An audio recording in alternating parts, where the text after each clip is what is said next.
Welcome to Out of the Box with Christine, the podcast for conscious entrepreneurs. Are you willing to step into your greatness? Are you ready to shine? Well, get ready, truth seeker. You're in for an amazing ride. And now, here's the host of the show, Christine Blosdale.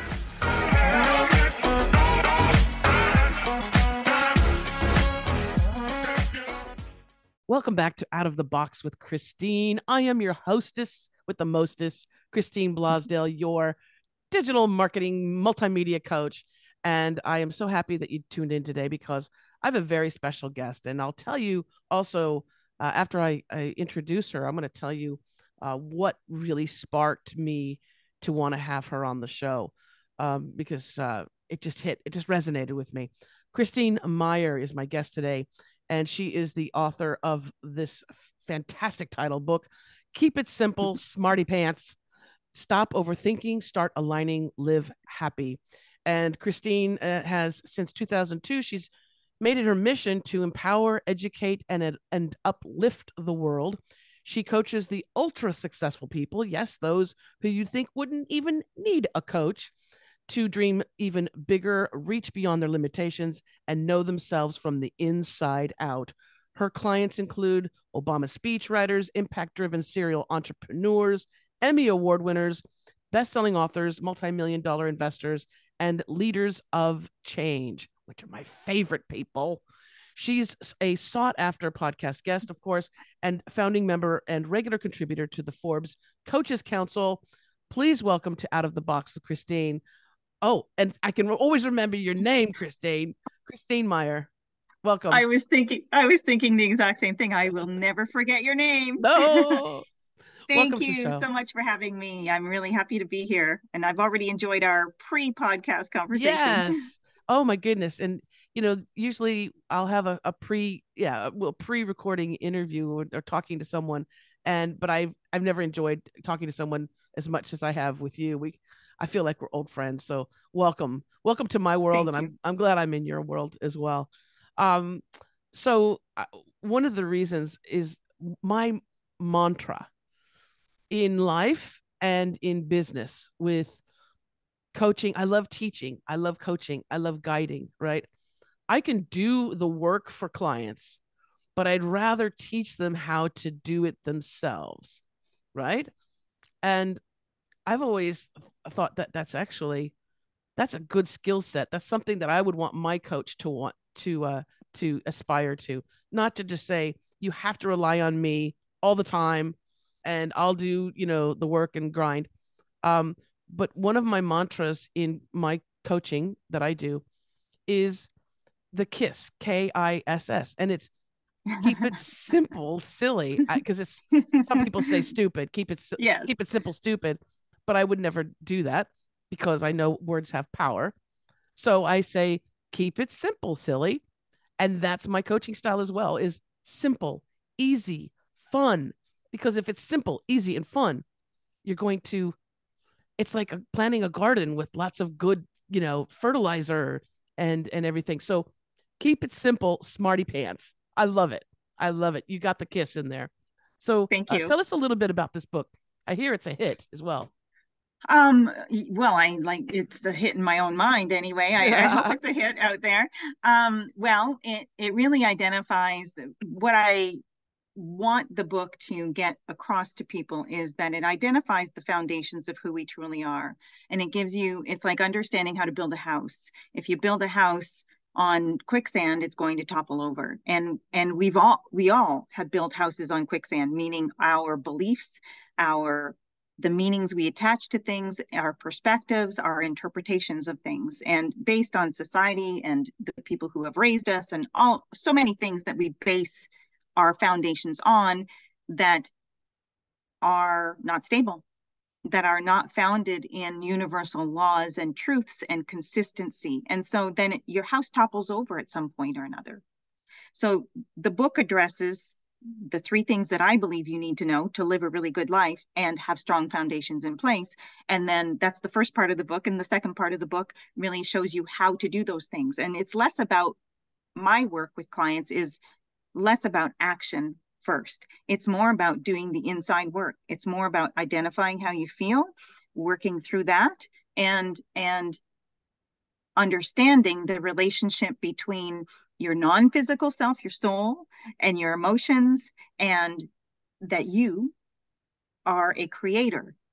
You are a creation of your own, and you are also a creator. So I address those things in the book, and in my opinion, it's all you ever need to know.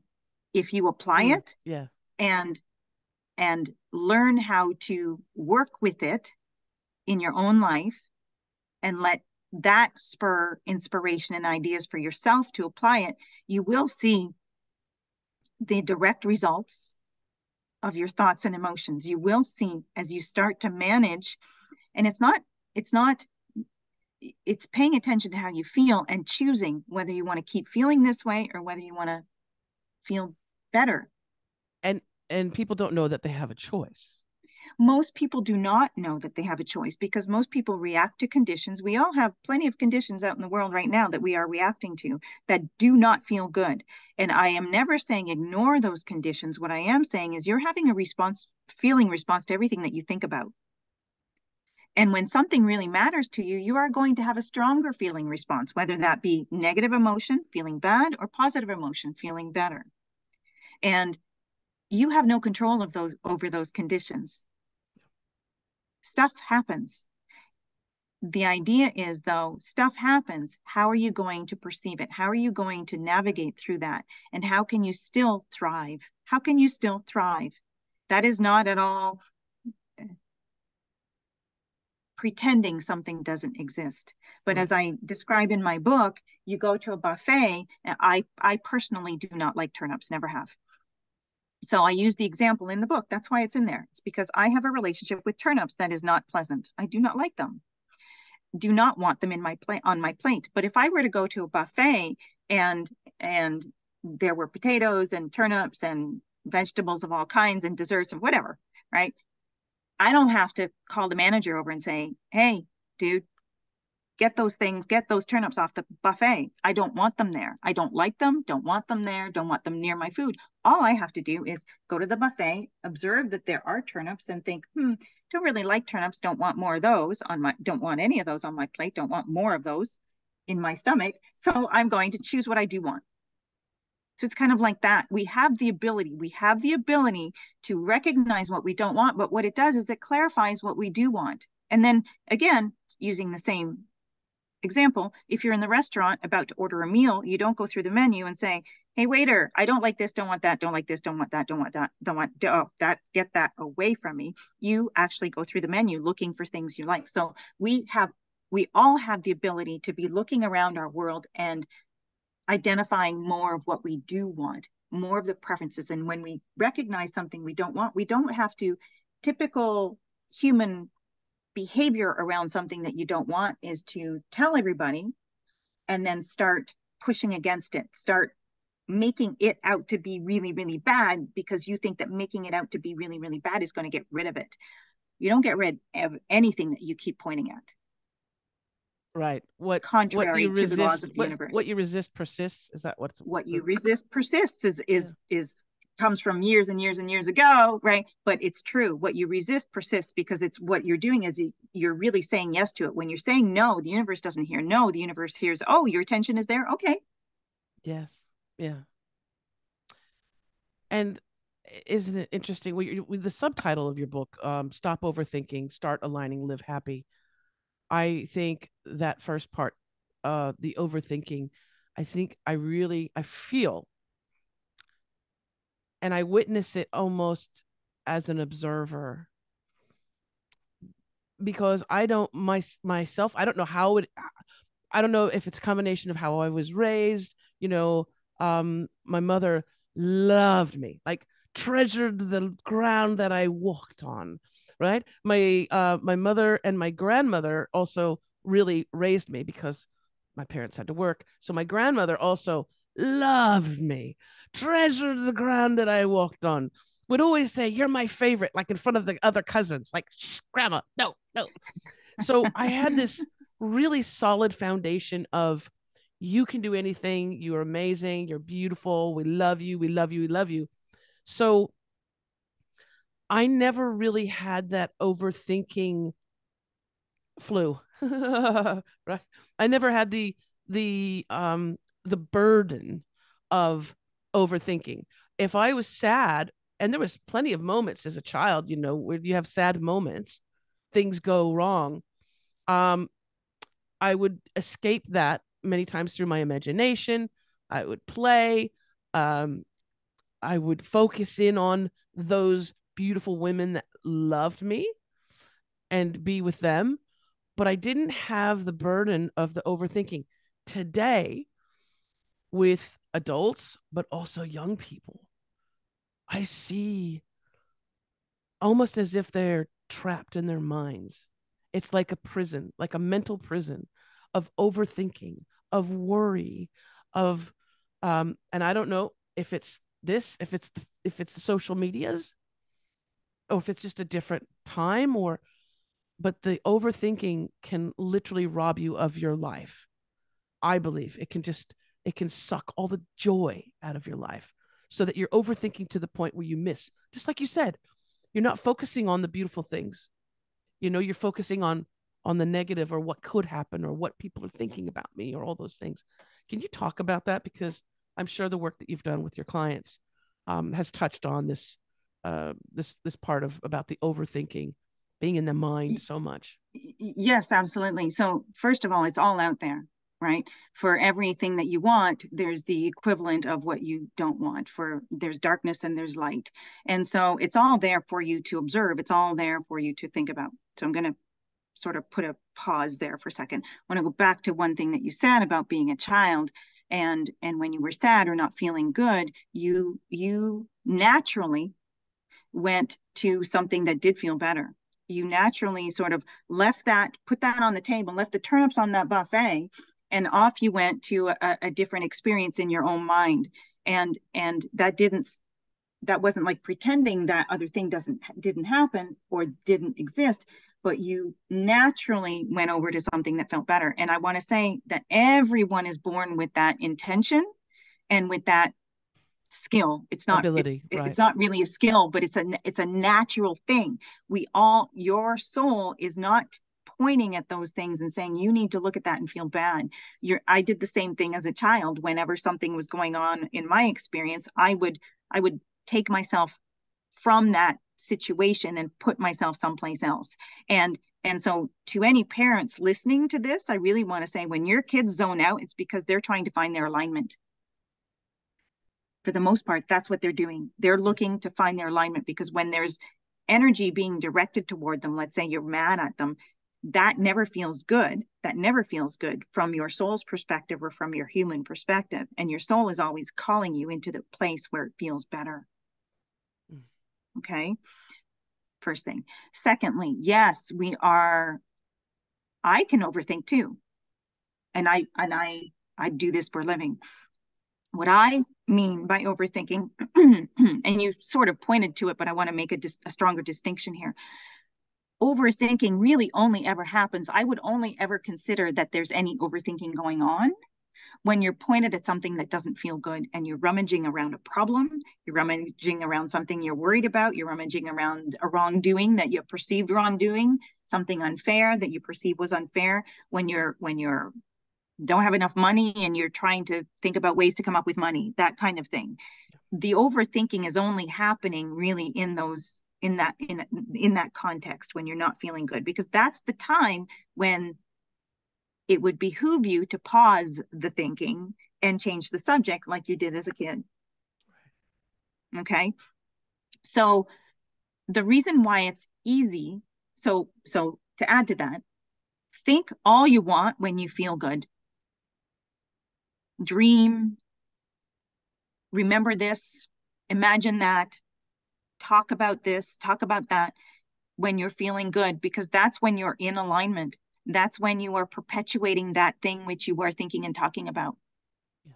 You are also equally doing the perpetuation of anything that you think about when you don't feel good. And so if you want more of that, stay on it. And that's not a threat. That's just law. That's just the law of attraction. That's the laws of the universe. That's like attracts like. And so to the overthinking part and how we get sort of trapped into that, air quotes, trapped into that, is that if you think about the idea of momentum and habits. So when you start to drive to work in a particular way and you always do it, it's easier to do it tomorrow and the next day and the next day because you've always done it. It's harder to think of going a different way to work, let's say. And so it's a habit that we get into from that foundational misunderstanding that I need to think about a problem to solve it. I need to think about this thing that's bothering me because it's bothering me. Well, all you get when you're thinking about something that's bothering you is more bothered. It's more bothering. Yeah. Yeah. And if you go looking for those rabbits in that rabbit hole, you're going to find them. You're going to find You're going to find them because rabbits multiply very, very fast, don't they? And so I know I'm simplifying it, and that really is my art here is I simplify things. So I want you to understand that it is cause and effect. But when you get on a jag and you get in the habit of overthinking when you don't feel good, you think that that's what you need to do. Plus society kind of tells you that's what you do and demonstrates that, models that for us, right? You need to think about the problem because you've got to solve it. Well, you're not going to do any solving when you're thinking about the problem. You've got to be thinking about something else and let that solution come. And so the overthinking happens because there's so much momentum. And the more you think, the more you attract more of the ways that you're thinking. So it's hard to get off that train. It's hard to get off that train. But at some point, that's why my book is about that empowerment, understanding that whether you're on the train or not, whether you're going really fast down into that rabbit hole or not, that there's no judgment. The distinction is knowing the difference. The distinction is knowing that, oh, I'm going down a rabbit hole, or I just got on that train and it's going really fast because I'm used to getting on that train. I'm used to thinking about these things in this particular way. And I'm just picking that up. And it's easier for me to go there than it is for me to think about positive aspects about it or think about something else that's pleasant relative to that or another subject. So I go more into explaining that in the book, how to switch gears, but you're not going to do it all of a sudden.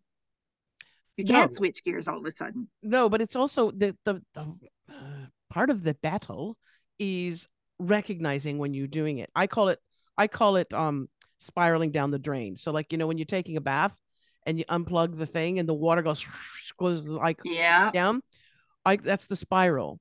And I've been able to several times catch myself going down the spiral, which is once you unplug that bathtub water and it starts going down, it's really hard to kind of, get the water back up into the tub. You got to put a plug in. You got to put a plug in. Exactly. You got to plug in it. And so, so what I ask people to do is put a plug in it, right? Yes. Basically, set it aside. And sometimes it's helpful. This sounds really silly, if you will. It's sometimes helpful to say to yourself, hey, I'm going to put a plug in that. I'm going to think about that later if I really need to. I'm going to think about that later if I really need to. If I really feel compelled to think about the problems that are bothering me and feel like I want to be bothered, I'll revisit that again. Yes. And you might have to do that 1,000 or more times today. But if you do that, if you redirect and redirect and redirect and understand that the problem is not going to be solved by looking at the problem. Yes. Then you do start training yourself. So the first step in applying the knowing, meaning those 3 things you need to know in my book, and applying it is awareness, is just being aware. I'm doing it. And you say, well, sometimes I know and sometimes I don't. That's fine. That's fine. That's fine. If you can do it sometimes on those times when it's easier to catch yourself before you've gone too far down that drain, then you start practicing it where it's easier. And that's what I always tell my clients. You've got to start practicing it where it's easier. Where that is the default reaction. That is the default, as opposed to, well, those synapses have been dug deep, right? It's like the lines, between my fingers, right?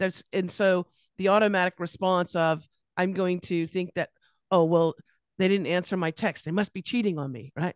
They must be having an affair or whatever, wherever we go down the drain or the rabbit hole, right? Well, number But one, did that thought feel good? no, it doesn't.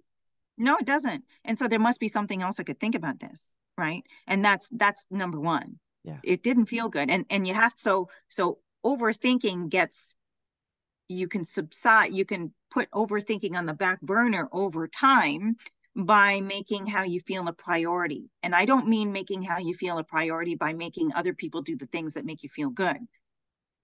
I mean tending to your own thoughts, tending to your own perspectives, tending to the meanings that you're attaching to things. And we do see kids, right? I see my daughter, she's on her phone, and as soon as she gets a message of some kind, she answers it. Or she'll say, that person left me on read, or that person left me on unread. And they continue to be in the moment reactors to a situation. And I'm always talking to my daughter about interpreting things differently, interpreting them in a way that feels better. She doesn't really want to hear it at this age, so I try not to come on to, she doesn't, I know nothing to some extent as far as she's concerned, right? That the age that she's at, and that's okay. But I'm not going to stop saying it, and I'm not going to stop demonstrating how I work myself either out of a loop, right? Or how so rather than work myself out of a loop, I do my best to practice being out of the loop. Yes. You see? Yes. So we're all going to have loops. We're all going to have rather loops. than try to overcome things. Yeah. I pay more attention to where do I feel stable? Where do I feel certain? Where do I feel confident? Where do I feel capable and able and empowered and all of those things? I put my more emphasis on that than trying to get out of holes. Does that make sense? Absolutely. And I'll tell people too, for those that are listening or those that are watching on YouTube, the podcast is available on YouTube as well. So if you're watching, hello. Once you catch yourself and you stop that downward spiral, going down the rabbit hole, because it's so it's not even addictive. Well, it is. It's addictive. Well, it is. It's momentum. It's momentum.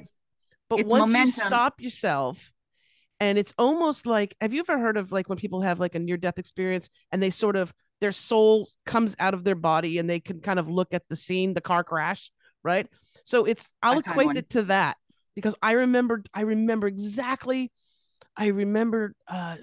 driving and having this situation where I was going down the rabbit hole, so to speak, and my mind, the ego is always throwing out the worst case scenario, right? Oh, this is the worst thing that can happen. This is what they're doing. This is what they're thinking about you, blah, blah, you're a loser, all these things. And I can feel myself going down the spiral and my heart was like, I was like, oh my gosh, my heart is like racing. I'm stressed. I'm scared. And then I did that thing. I was like, whoa, you don't know all the facts, man. You don't know all the facts. You're just guessing. You're jumping to conclusions of what you think someone else is doing or thinking, and you don't really know for sure. So how about you put a pause in it, and we'll just see how they behave towards you in the next couple days or the next day or tonight or whatever. Let's just put a pause in it and see, because you're jumping to conclusions. Once you're able to do that, and I did that in this situation, and I saved myself so much stress and heartache, and because you go down that path, that rabbit hole where you're putting flowers on the grave, your husband doesn't text you back and you're like, that's it. I know he's cheating. I know that, I'm going to file for divorce tomorrow and everything. And he's like, wait, no, my phone wasn't with me in the car, or I was helping someone on the side of the road who had an accident and I couldn't get to but you've already worked yourself up to a place where you're already hating them. Right. And it happens fast, and it is a habit. That's why you have to practice these thoughts, these perspectives, and choosing better feeling thoughts outside of those places that you're reactive, because it's just going to help you get into a habit so that you can then transfer that habit to some of those subjects that are harder, you see? Yeah. And so rather than jump to conclusions, which we all do, And when you recognize that you are doing that, can you take a beat and pause and say, wait a minute, that doesn't feel good. What else could I think about this? And maybe in that moment, you can't think something that feels better. You can't, but you can go from, I don't know what's happening, to, let's say, the example you gave, your husband isn't texting you back. Well, I don't really know what's happening, rather than jump to the worst case scenario when you're deciding that how you feel matters. Then you can start saying, well, I'll find out when he gets home, or I don't know why he's not texting me, but maybe he's busy. Like, there's always something softer, and it's not a big shift in how I feel, but I know if I take my time with that thought and really feel it, I know that that thought certainly felt better than he's cheating on me, or whatever scenario you make up, right? So it's worth slowing it down when you're trying to shift what you're thinking and feeling about something. It's worth just taking the time and saying, okay, I want to feel better. And you come up with a thought and you think, okay, did that one feel better or worse? And if it felt worse, then you know that you're going in the direction of the rabbit hole.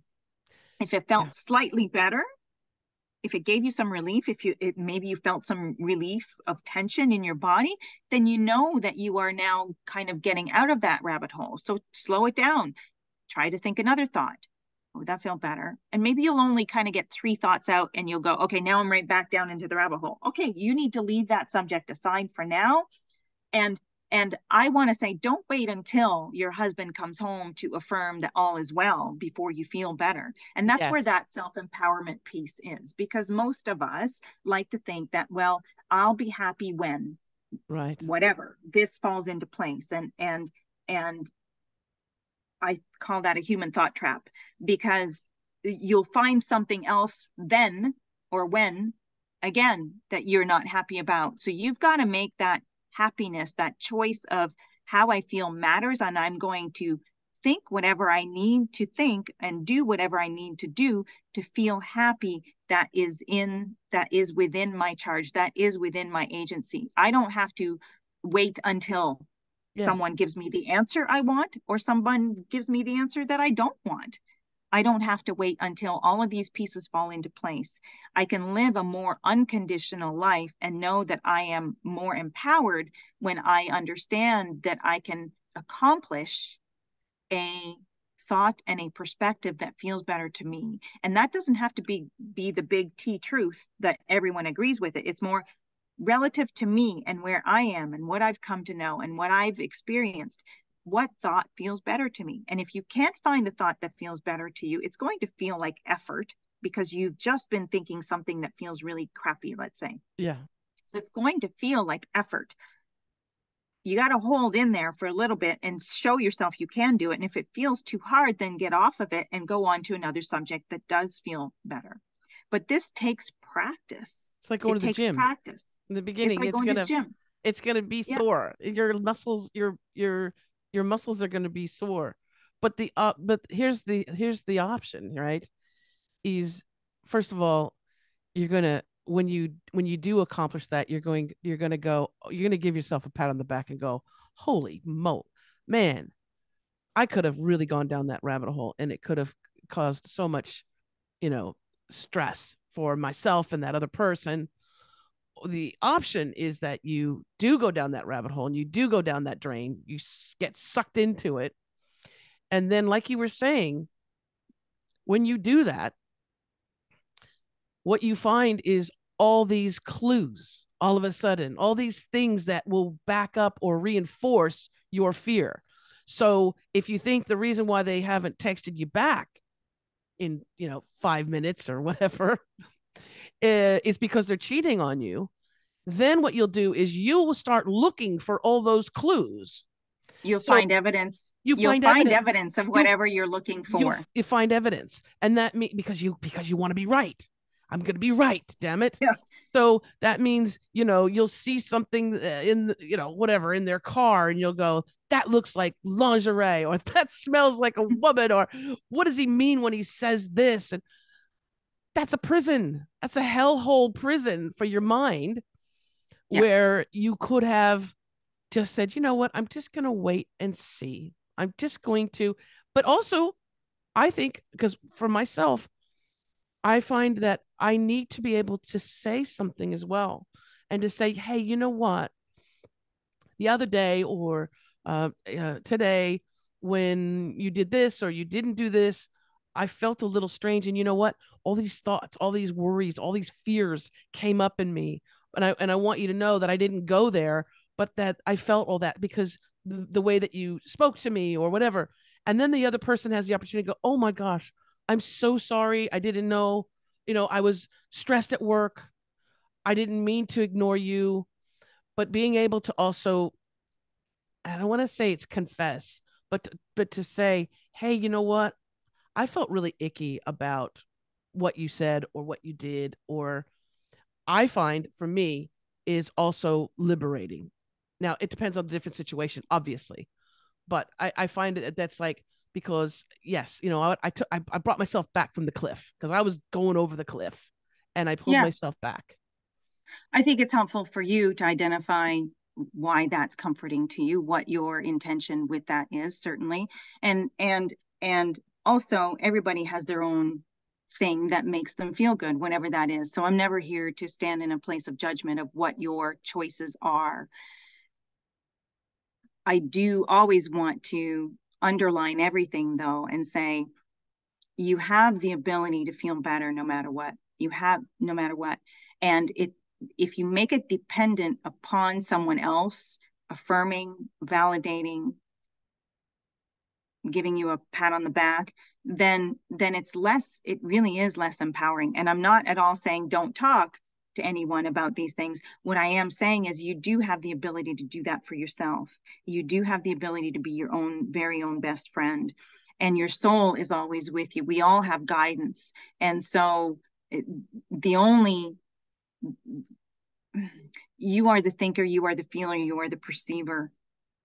And it is all in your charge. And that's really the point that I always want to make, is that things are way more in your charge than you're potentially I giving love that. yourself credit for. Yeah, I love that, because we can feel like in the day to day that we are a victim of circumstances, right? Yeah, and then we want the circumstances to change before we feel better, or we want Right. someone else to change before we will fill in the blank how we want to feel. And then in essence we're not only holding ourselves hostage, but we are holding others hostage to a job that was never theirs to fulfill. Yeah. We all have our own guidance, we all have our own compass, we all have our own perspectives and life experiences that create that relationship between us and our soul. And if you forget that that exists, then you will turn to other human beings in a conditional way and need them to fill in the blank here. Yeah. To do these things, say these things. You have to announce before you get there, listen, I get triggered by this, and I don't like this, and I don't like this, and I need the temperature here this way. And then we lose our own autonomy. We lose our own agency. So we think that all of the conditions need to be right before I can feel good, before I can have a good time, before I can, right? So then we start rejecting life. We start rejecting situations. We reject people because they don't think the way that we do. And the universe expands based on desire. The universe expands based on diversity. Sameness is not how the universe is set up to be. Right. So again, we are all powerful beings and creators of our own experiences. And there's freedom for yourself and freedom for others when you're playing with them. If you were able to say, listen, you're going to meet me right where I expect you to be. So if my expectation of you is disappointment, you will disappoint me every single time.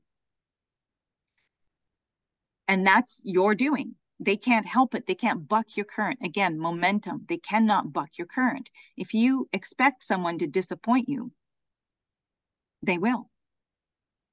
So you're the one who has to change your perspective. You're the one who has to change your mood and attitude about that, because they have the potential to meet you where you're at in a different place. But they'll keep meeting you where you're at if you stay there. Yeah, exactly. Exactly. Ooh, I think we just preached. I think Yeah. we just had a sermon. Yeah, Well, you know, it's different understanding, right? We're not taught these things for the most part, and these things have no, been talked about for lots and lots and lots and lots of years, right? This, I'm not new to this. no, but we parrot Here. our parents. You know, we parrot the people, Yeah. the culture we're brought up in, the religion, the society. You know, we parrot those not parent. We parrot those things that are around us because that's how our minds work and that's how those connections work. We witness. Yeah, This we is how observe. mommy deals with stress. You know, she drinks a lot of stuff and then acts funny. Right. And Right? so like it's that idea of understanding that you are way more in charge of that. And yes, you have influences around you, but if you stop and think about the agency that you do want to have and start implementing that a little bit at a time and asking yourself, is there something else I could think about this? Is there something else that I could feel about this? Is there some, and the answer is always yes. Yes. Because exponentially you can feel better exponentially, and you can also feel worse exponentially. Yes. Yes. Absolutely. Oh, wow. Dang. All right. So we were talking earlier about anxiety also. Maybe Yes. that was pre-show. And you know, anxiety is there are lots of ways to describe it, but it really is, that's also momentum. You thought a thought someplace and felt an emotion that didn't feel good, and then you kept thinking it, and then another thought came to you about that, and another thought, and another thought, and another thought, and it's a reactionary, usually to a situation. It's a reaction to a situation, and you haven't taken the time to ask yourself if you could find a way to feel better. And so the momentum makes it get out of control to the point that you call it anxiety. If you could catch it sooner, right? If you could catch it sooner. And that's also the message I want to spread. If you could just catch it sooner before it got there. If you could just catch it sooner. If you just understood that when you had that thought that created some anxiousness within you, you had a better opportunity than the more you think it, and then you start to expect something, then you start, and somewhere along the way your beliefs, you see, and once you get there, then your beliefs are always a self-fulfilling prophecy. So again, this is not blameful, this is just wanting to sort of explain that arc of that perpetual momentum just perpetuates upon itself and then makes it harder, and then you have a condition called anxiety. Well, that's what I was going to say is that then we're labeled with this thing, I have anxiety. So it's just like I just put this big coat on and it's right. the anxiety coat and this is what I have. And I've when you say that too, it's like I've got, this is part of me. This is like my hair, my skin. It is not an identity. It is a condition that you are experiencing. It is an emotion that you are feeling for sure. And yes, it's been labeled. I get that. We're not pretending that people are not feeling those Absolutely. feelings. They are. And when you're feeling that, then I say, you know, then seek a counselor, seek someone to talk to help you manage the pre-symptoms, right? Help you manage those trigger points that you learn how to manage even when you're in those moments as well. But I want people to understand how the reason why it gets there often is because it was a perpetual habit of thinking that you didn't correct sooner. Mm-hmm. If you don't correct your car, if one or two tires goes off the road, if you don't correct it, you're going in the ditch. Like there's not much, it's out of your control then, isn't it? Correct. It feels out of your control. And it's kind of the same thing. So this is not blameful toward anybody or judging anybody. It's simply, that's kind of how it happens. You didn't catch the tires when they first went off the road, so you just kept going. And it does feel harder to manage. It feels harder to manage to get out of the ditch once you're in the ditch. Well, it's exhausting physically, mentally, emotionally, spiritually. It's exhausting to be in that hamster wheel of just constant. Yeah. Constant. And so you do have to make an effort. You do have to make an effort, right? To feel better. You do have to make an effort to reach for some of those subjects that aren't so anxiety producing for you.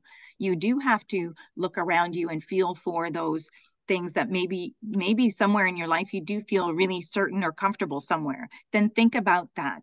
Certain about an ability you have, certain about someone in your life, certain about sitting in your seat and it feels stable, whatever that is. It doesn't have to be a big life-changing thing, but getting into that habit of introducing, I'm not anxious all the time. And so here we could do this too. So I have anxiety. Well, is it anxiety? Maybe it is. I'm not saying it isn't. Or do I feel anxious at times? Right. And you start making those distinctions. Well, I feel anxious. Do I feel anxious all of the time? And maybe the answer is yes. Okay. Well, you don't when you're sleeping.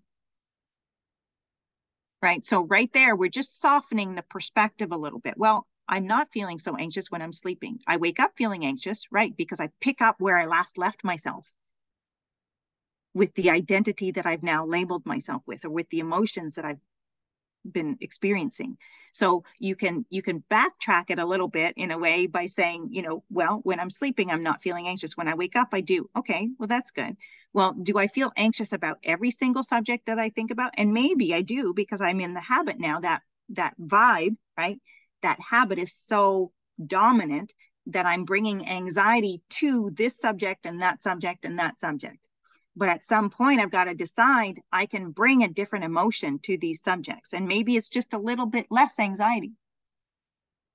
Still anxiety, still anxious, but a little less, because I talked myself off the ledge. And I'm going to keep talking myself off the ledge so that I feel a little less anxious and a little less anxious. I'm not going to beat myself up when I am feeling it. And that's something I want to make sure we get across here. No emotion is meant to be for you to use a stick and beat yourself over the head for feeling it. No, that causes more anxiety. Right. As well. But can you work your way out of this? 100% you can. You can. I know you can. Will it feel hard? Yeah, like any new habit. Feels more challenging at first when you first start on that journey. But can you keep practicing it? Yes, you can. And I think the big thing here, and the giant leap that people can do, is to just be aware. Just the simple fact of being aware of how we react to things and what we focus on is huge. Because again, we kind of go on autopilot. I think sometimes we just go, okay, I got to get up, I got to get the kids ready, got to go to work, got to do this, got to do that. And so we're in a pinball machine, and then we react to something that happens to us, and it's almost like we don't even have the time sometimes to sit there, pull back, and go, wait a second, let me just take a look at what happened here. Was that really an attack on me, or was that just someone in a bad mood? Or we don't have that ability. So this is a takeaway from today's show. I'm hoping that people realize that if you're able to even just stop and think about the overthinking. No. But stop yourself and decide that you want to feel good. And exactly, decide that you want to feel good, and to just to, it's almost like a movie. Stop, put it on pause. Just put it on pause. Put it on pause. And tell yourself, like, even tell yourself that. Go get yourself a drink, get some popcorn, right? Come back, and I promise you, Christine promises you as well, that you'll be looking at that movie in a different way, right? And if you don't right now, keep doing it and keep doing it, or get off the subject and practice it again where it's easier. Exactly. And start, to your point, you pick up where you last left it usually. So a lot of people get up in the morning and think what they thought yesterday because it's there to think. So it's worth taking the time to decide that before I get up and out of bed and just pick up where I last left off, I'm going to think first, slow it down a little bit, and find a feeling that feels good. And just think about the feeling. Mm-hmm. For 2 minutes. Just take 2 minutes out of your day. And then decide, how do I want my day to go? Not so much it needs to go all of these perfect ways so that I'm pleased. It's more, I want to have stability. I want to have those sea legs to take any little bumps along the way. I want to feel good. I want to look for the good. I want to look for the treasures that might be buried really, really deep right now. But I want to believe that there are treasures. I want to believe that there are good things to believe in. I want to believe that there are nice things to look at. I want to believe that the world is good, right? That in and of itself is like slowing that momentum down. It's like slowing that 100-mile-an-hour train down so that you start to create new habits. Those simple processes, games, are one way to start turning that train around, to slowing it down. It's stopping that water from going down the drain, bathtub. Right. You're putting a plug in it. You're putting a plug in it. Oh my gosh. I love this. I thank you so much for being with us today and for sharing your wisdom on this. If people want to find out more about your coaching that you do, your executive coaching, life coaching, what's the best place for them to find you?